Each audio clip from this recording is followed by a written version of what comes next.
Switching from an iPhone to an Android is harder than it looks. For me personally, it has nothing to do with the iPhone itself and more so to do with the things that the iPhone is surrounded by. As much as I love Android phones, my current favorite actually is the Pixel 7 Pro. These other companies severely lack equivalents that Apple offers in their ecosystem that I've concluded are almost essential into my daily life, or just things that I really like and almost can't live without. First are the MacBooks. As a creator, I live and die on heavy computer workloads within things like Final Cut Pro, Adobe Lightroom, Photoshop, and programs like that. If you're a creator, I honestly feel like the best place to spend your money today is on an M series Mac. It's really challenging to make the argument otherwise for a Windows machine in 2023.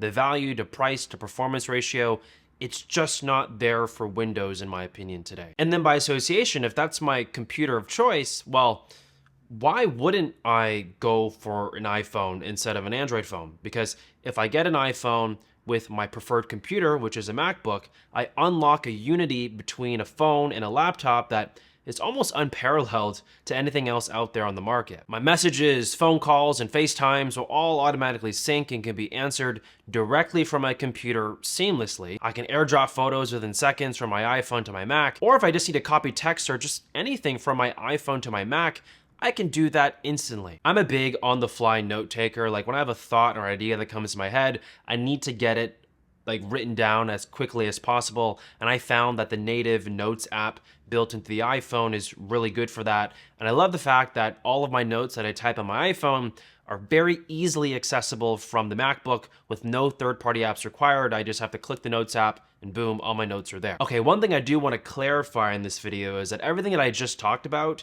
is possible to some degree or extent if you have a Windows and an Android phone, but I just found from my experience that it doesn't work quite as well and doesn't execute quite as well as it does if you owned an iPhone and a MacBook instead. The next thing for me is actually really personal. It's the Apple TV 4K. It is undoubtedly the fastest smart TV box that you can buy, in my opinion. It's not the cheapest smart TV box you can buy. It's actually the furthest from that. It's up there in terms of price, but the level of performance that it offers really makes something like a Roku or a Google Chromecast just feel very slow. It's refreshing how fast and smooth the Apple TV 4K works, primarily since the same chip in our iPhones power those devices. And best of all, the remote that I use for my TV isn't even the remote that it came with. I use my iPhone instead. It's the device that is always in my pocket. I never lose this thing, unlike all the other remotes that I have in my house. I always lose them. So using my iPhone as the primary remote for my TV has just been incredibly convenient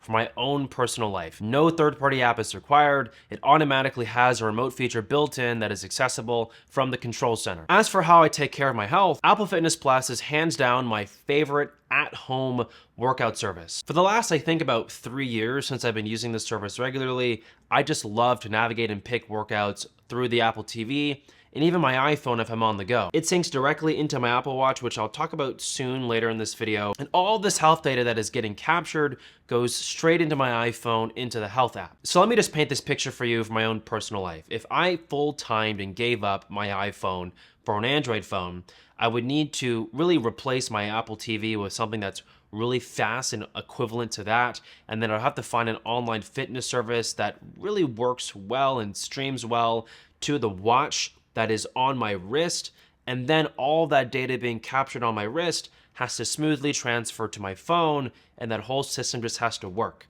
That's 4 different things talking to each other at once, working seamlessly in the Apple ecosystem.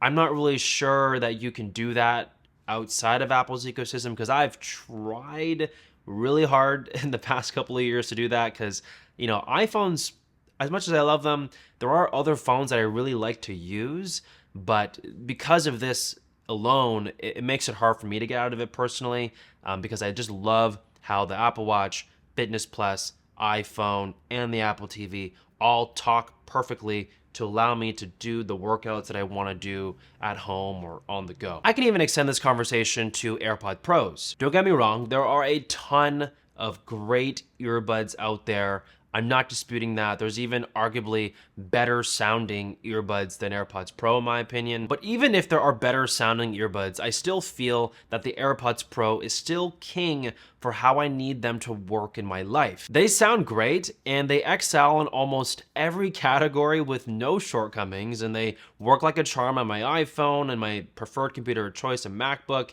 They also work exceptionally well with my favorite smart TV box, the Apple TV, and all the stuff that I just talked about can also be applied to the AirPods Max. Correct me if I'm wrong, I'm open to being wrong in this video, but I don't think there exists a pair of headphones and earbuds that sync perfectly to your TV as well as your phone and laptop. Like, I think that only exists in the Apple ecosystem. And speaking of audio, I want to quickly touch on HomePods. I'm definitely in the minority here, and I know I might get a little bit of heat for this in the comment section down below, but I vastly prefer HomePods over any other smart speaker on the market. But regardless, I will admit I still have multiple Google Assistant enabled speakers around my house, so I can still ask it some complex questions. Since Siri is ultimately useless when you ask it anything more complex than the weather or the time or what your calendar looks like, Google is infinitely better at like smart, harder questions. But outside of the occasional times I need to ask something a question, I primarily use my speakers for music. And I found that the HomePods, from my experience, have just the best sound, in the most like full sound that works in my condo over any other smart speaker that I've tried. And that's why it's my favorite. And lo and behold, HomePods work effortlessly with the iPhone. So, you know, the case to switch from iPhone to Android full time and give this up, it's not looking good for me. Or what about AirTags? I have them on my keys, wallet, bags, checked luggage when I travel. I have them on absolutely everything. My favorite part is that whenever I leave my house, let's say I forget my keys, my wallet, and I just go away with my phone is gonna let me know that I left those critical items behind. I can go back and grab them before I go too far without them. Or even when I'm traveling, I have the peace of mind of seeing the real-time location of my checked luggage when I land to ensure that it wasn't lost in the airport. And this whole system just works effortlessly with Apple's Find My app. Yes, I am aware that Tiles exists, and I actually owned Tiles for many years before I purchased AirTags, but I'm gonna be honest with you, AirTags are superior to Tiles. That's just the personal opinion I have about that. Apple's Find My network is like conglomerated with iPhones, iPads, MacBooks, Apple Watches. It is just millions, if not over a billion devices that are crowdsourcing location data to help you ping your lost devices. So if you lose something, you're probably gonna find it a lot faster with an AirTag than you would with the Tile. And you know, for me personally, that is like essential. So if I want to take advantage of AirTags, I mean, I'm gonna have to own an iPhone. And then we have the watch on our wrist. I feel that the Apple Watch Ultra is the best all-around smartwatch I can buy for my own personal life. The battery life is excellent. How it communicates so effortlessly with my iPhone is fantastic. The dual precision GPS navigation is incredible for someone like me who likes to go on long runs in the big city here in Toronto, Ontario, Canada. It's a catalyst for tracking all kinds of health data for me, and it really is like the perfect smartwatch companion in terms of being an extension of my phone. Like, I'm perfectly aware that there are better fitness watches out there. Like, if I wanted the ultimate runner's watch, I still think some of the stuff that Garmin offers might be a little bit better. Or if I wanted, you know, the best looking watch, I think that the Pixel Watch actually looks really good, probably a little bit better in my opinion than the Apple Watch. But as an overall watch that really does everything at a high degree, may not be the best at every one category, but it's really good at all the categories, that's where the Apple Watch Ultra comes as a winner for me, and that's why I prefer it. And another thing that I want to bring up that I've been thinking about for a while is that, you know, for the last couple of years, especially now, the trend to wearing something on your wrist to track your health is only going up.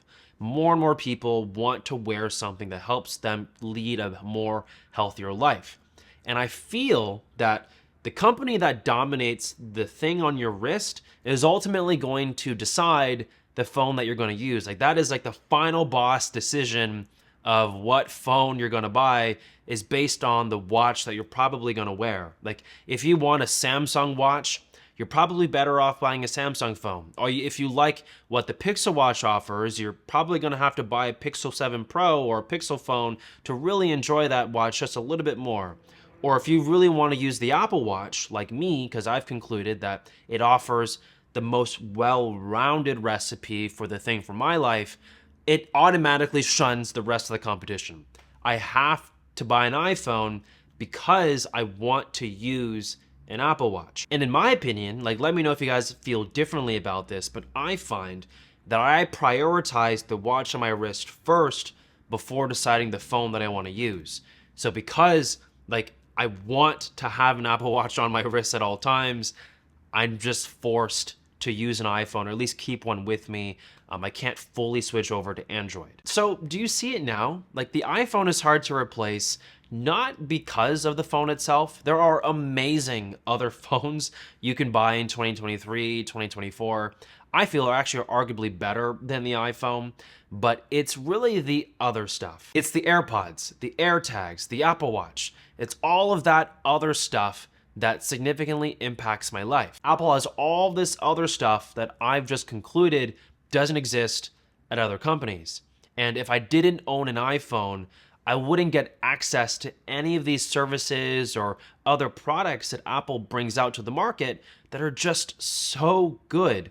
Or if I do have access to those really good products, they won't work nearly as well, or their capacity or their potential will be limited because of the fact that I didn't own an iPhone. Thank you so much for watching. Make sure to drop a like, check out my latest video right here, and I'll catch all of you guys in the next video.